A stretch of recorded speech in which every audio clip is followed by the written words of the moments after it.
मानव विकास की कहानी में वैज्ञानिक हमेशा हमारे पूर्वजों की कहानी को जोड़ने का काम करते रहते हैं। हाल ही में एक नई मानव प्रजाति की घोषणा के साथ एक नया अध्याय शुरू हुआ। होमो बोडोएंसिस। ये खोज एक खोई हुई किताब के मिलने जैसी है, जो मानव इतिहास के उस दौर के बारे में महत्वपूर्ण जानकारी देती है जो लंबे समय से रहस्य में डूबा हुआ था। होमो बोडोएंसिस मध्य प्लेस्टोसिन के दौरान अफ्रीका में रहता था।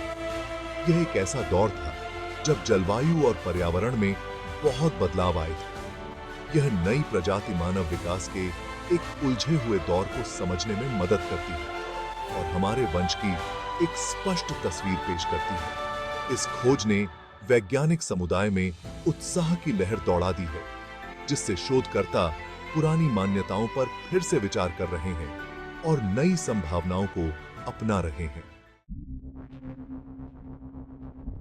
मध्य प्लेस्टोसिन, जो 7,74,000 से 1,29,000 साल पहले तक था, मानव विकास में एक महत्वपूर्ण युग का प्रतिनिधित्व करता है। इस समय के दौरान हमारे पूर्वजों ने महत्वपूर्ण बदलाव किए, फिर भी इस काल को अक्सर बीच का भ्रमित समय कहा जाता है। मध्य प्लेस्टोसिन का जीवाश्म रिकॉर्ड अधूरा है। अफ्रीका में मिली खोपड़ियों और हड्डियों में पुरातन और आधुनिक लक्षणों का मिश्रण है, जिससे स्पष्ट विकासवादी संबंधों को निर्धारित करना मुश्किल हो जाता है। मध्य प्लेस्टोसिन नाटकीय जलवायु परिवर्तन का समय था। हिमयुग आते और चले जाते, जिससे भूदृश्य बदलते और पौधों और जानवरों का वितरण प्रभावित होता। इन पर्यावरणीय दबावों के जवाब में शुरुआती मनुष्यों को नए उपकरण, शिकार की रणनीति और सामाजिक संरचनाओं को विकसित करते हुए अनुकूल होना पड़ा। इस काल में बड़े दिमाग वाले होमिनिन का उदय हुआ और आग के उपयोग और परिष्कृत उपकरणों के विकास सहित अधिक जटिल व्यवहारों का उदय हुआ। जीवाश्म रिकॉर्ड बताते हैं कि मध्य प्लेस्टोसिन के दौरान कई होमिनिन वंश एक साथ मौजूद थे। कुछ आधुनिक मनुष्यों में विकसित हुए, जबकि अन्य अंततः मर गए। यह विविधता वर्गीकरण के कार्य को और जटिल बनाती है, क्योंकि वैज्ञानिक हमारे वंश वृक्ष की शाखाओं को सुलझाने का प्रयास करते हैं। भाग 4। अराजकता में व्यवस्था लाना। मध्य प्लेस्टोसिन के आसपास के भ्रम को पहचानते हुए डॉ मिर्जना रॉक्सैंडिक के नेतृत्व में वैज्ञानिकों की एक टीम ने इस अवधि के मौजूदा होमिनिन जीवाश्मों का एक व्यापक पुनर्मूल्यांकन शुरू किया।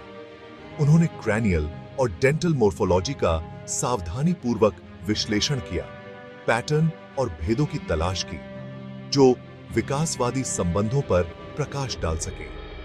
उनके शोध ने उन्हें एक चौंकाने वाले निष्कर्ष पर पहुंचाया। पहले होमो हीडलबर्गेंसिस या होमो रोड्सिएंसिस को सौंपे गए कई जीवाश्म वास्तव में एक अलग प्रजाति के थे।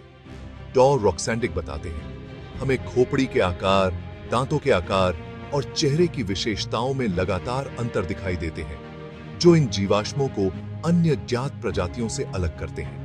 यह एहसास एक सफलता थी, जो बीच के भ्रम के संभावित समाधान की पेशकश करती थी। भाग 5। होमो बोडोएंसिस, एक परिभाषित प्रजाति।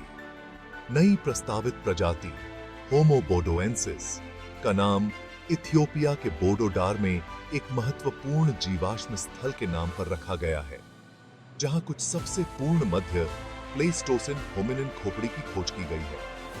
इस प्रजाति को एक बड़ा ब्रेन केस, एक प्रमुख ब्रोरिड्स और एक चौड़ा सपाट चेहरा शामिल है।